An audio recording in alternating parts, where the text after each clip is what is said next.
Hello दोस्तों, स्वागत है आपका आपके अपने YouTube channel SK study classes में।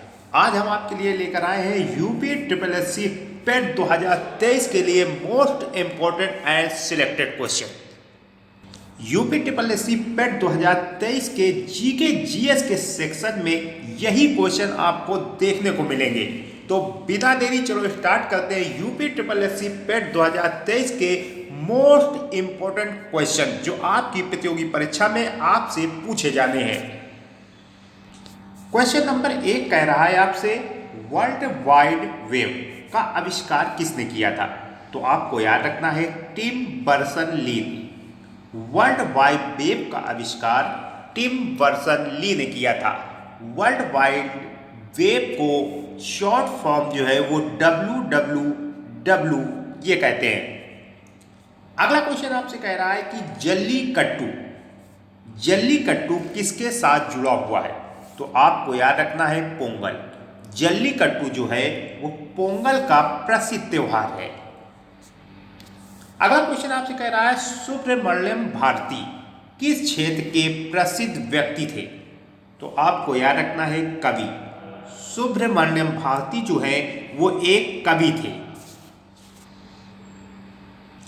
अगला क्वेश्चन आपसे कह रहा है कि किस स्वतंत्रता सेनानी ने महात्मा गांधी को पहली बार राष्ट्रपिता कहकर संबोधित किया था। तो आपको याद रखना है सुभाष चंद्र बोस ने। सुभाष चंद्र बोस ने पहली बार महात्मा गांधी को राष्ट्रपिता कहकर संबोधित किया था दोस्तों। अगला क्वेश्चन आपसे कह रहा है कि ए सूटेबल बॉय पुस्तक के लेखक कौन है। तो आपको याद रखना है Vikram Seth. A suitable boy पुस्तक के लेखक हैं Vikram Seth. UP triple S C पेट में पुस्तक से 2 क्वेश्चन जरूर बनते हैं। आगे देखिए, अगला क्वेश्चन आपसे कह रहा है कि कौन से महत्वपूर्ण व्यक्ति ने सभी 3 गोलमेज सम्मेलन में भाग लिया था। तो आपको याद रखना है BR अम्बेडकर। भीमराव अंबेडकर ने जो 3 गोलमेज सम्मेलन हुए हैं वो तीनों में भाग लेने वाले पहले व्यक्ति हैं ये भीमराव अंबेडकर। इन्हें संविधान निर्माता भी कहा जाता है दोस्तों। अगला क्वेश्चन आपसे कह रहा है कि भारतीय अर्थव्यवस्था का मेरुदंड कौन सा क्षेत्र है। तो याद रखना है कृषि क्षेत्र। भारतीय अर्थव्यवस्था का मेरुदंड जो है वो कृषि क्षेत्र है दोस्तों। कृषि क्षेत्र पर ही निर्भर है भारतीय अर्थव्यवस्था। अगला क्वेश्चन आपसे कह रहा है कि इकोनॉमिक सर्वे किसके द्वारा प्रकाशित होता है। तो आपको याद रखना है ministry of finance. Economic survey जो है वो मिनिस्ट्री ऑफ फाइनेंस द्वारा प्रकाशित किया जाता है दोस्तों। अगला क्वेश्चन आपसे कह रहा है राष्ट्रपति द्वारा राज्यसभा में, ध्यान रखिए, राज्यसभा में कितने सदस्यों को नामित किया जा सकता है। तो आपको याद रखना है 12 सदस्यों को। राष्ट्रपति जो है वो राज्यसभा में 12 सदस्यों को नामित कर सकता है दोस्तों, ये इसका अधिकार है। अगला क्वेश्चन आपसे कह रहा है कि हंटर आयोग ने किसके विकास पर अधिक बल दिया था। तो याद रखना है प्राथमिक शिक्षा। जो हंटर आयोग चलाया गया था इसने सबसे अधिक जो बल दिया था वो प्राथमिक शिक्षा पर दिया था दोस्तों। अगला क्वेश्चन आपसे कह रहा है कि नेपाली भाषा मुख्य रूप से किस राज्य में बोली जाती है। तो याद रखना है सिक्किम राज्य में। नेपाली भाषा जो है वो मुख्यतः सिक्किम राज्य में बोली जाती है दोस्तों, सिक्किम राज्य। अगला क्वेश्चन आपसे कह रहा है कि सर्वश्रेष्ठ विदेशी भाषा फिल्म के लिए वर्ष 2016 की ऑस्कर विजेता फिल्म कौन सी थी। तो याद रखना है फिल्म का नाम है सन ऑफ सॉल। सर्वश्रेष्ठ विदेशी भाषा फिल्म के लिए वर्ष 2016 की जो ऑस्कर विजेता फिल्म थी उसका नाम है सन ऑफ सॉल।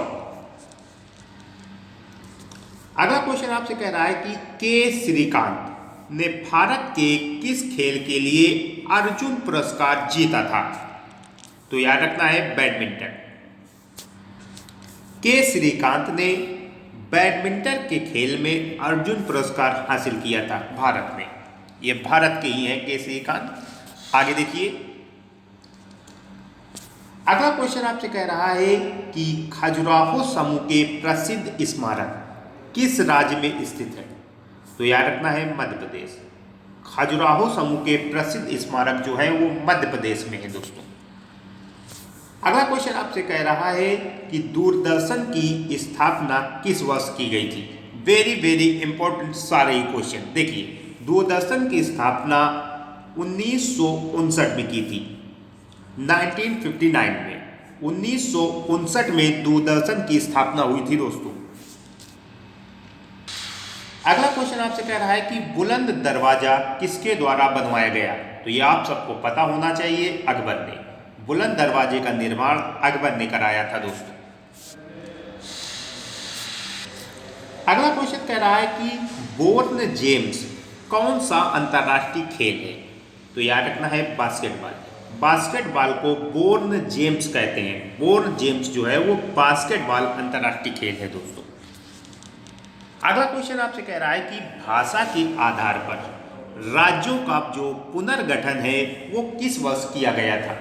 तो याद रखना है 1956 में। 1956 में भाषा के आधार पर राज्यों का पुनर्गठन किया गया था। अगला क्वेश्चन आपसे कह रहा है कि जापान में होन्शु नामक जो द्वीप है वो किसके लिए प्रसिद्ध है? तो याद रखना है तेल के लिए। जापान का जो होन्शु नामक द्वीप है वो तेल के लिए प्रसिद्ध है। अगला क्वेश्चन आपसे कह रहा है कि भारत में किस गवर्नर जनरल को स्थानीय स्वशासन का पिता कहा गया था? तो याद रखना है लॉर्ड रिपन को। लॉर्ड रिपन को स्थानीय स्वशासन का पिता कहा जाता है दोस्तों। अगला क्वेश्चन आपसे कह रहा है कि 1935 में संविधान सभा का सुझाव जो है वो किसने प्रस्तावित किया था? तो याद रखना है एम.एस. राय ने। 1935 में संविधान सभा का जो सुझाव है वो एम.एस. राय ने दिया था दोस्तों। अगला क्वेश्चन कह रहा है कि वर्तमान कंप्यूटिंग यानी कंप्यूटर के क्षेत्र में समस्त विश्व में कौन सा कोड प्रयोग किया जाता है और जो स्वीकार भी किया जाता है? तो याद रखना है कोड का नाम है ASCII। ASCII ये कोड है। अगला क्वेश्चन आपसे कह रहा है कि वेन द रिवर्स स्लीप्स उपन्यास किसके द्वारा लिखा गया है? तो याद रखना है स्टेरीन कायर। वेन द रिवर्स स्लीप्स उपन्यास के लेखक हैं स्टेरीन कायर। मैंने यूपी SSSC की और भी क्लासें कराई हैं। अगर आपने पिछली क्लासों को नहीं देखा है तो आई बटन पर क्लिक करके पिछली क्लास भी देख सकते हैं, क्योंकि उसमें भी मैंने बहुत ही बेहतरीन और इम्पोर्टेंट क्वेश्चन कराए हैं जो आपके यूपी SSSC पेट 2023 के एग्जाम में महत्वपूर्ण साबित होंगी। देखिए अगला क्वेश्चन। अगला क्वेश्चन कह रहा है कि प्रत्येक वर्ष कितने नोबेल पुरस्कार दिए जाते हैं? तो याद रखना है 6। प्रत्येक वर्ष 6 नोबेल पुरस्कार दिया जाता है। अगला क्वेश्चन आपसे कह रहा है कि दिसंबर 1984 में जो भोपाल गैस आपदा हुई थी वो किस गैस के रिसाव के कारण हुई थी? तो याद रखना है उस गैस का नाम था मिथाइल आइसोसाइनाइड। दिसंबर 1984 में जो भोपाल गैस आपदा हुई थी, जिसे भोपाल त्रासदी के नाम से भी जाना जाता है, जो उसमें गैस का रिसाव हुआ था उस गैस का नाम था methyl isocyanide. Thanks for watching. Session पसंद आए तो लाइक करें एंड अपने दोस्तों को भी शेयर जरूर करें, और चैनल पर नए हैं तो चैनल को सब्सक्राइब करके बेल आइकन जरूर दबा लें ताकि आपको हमारी वीडियो की नोटिफिकेशन मिलती रहे।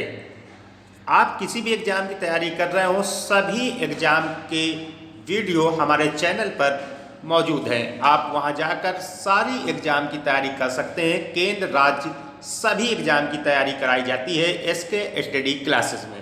थैंक्स, मिलते हैं अगली क्लास में।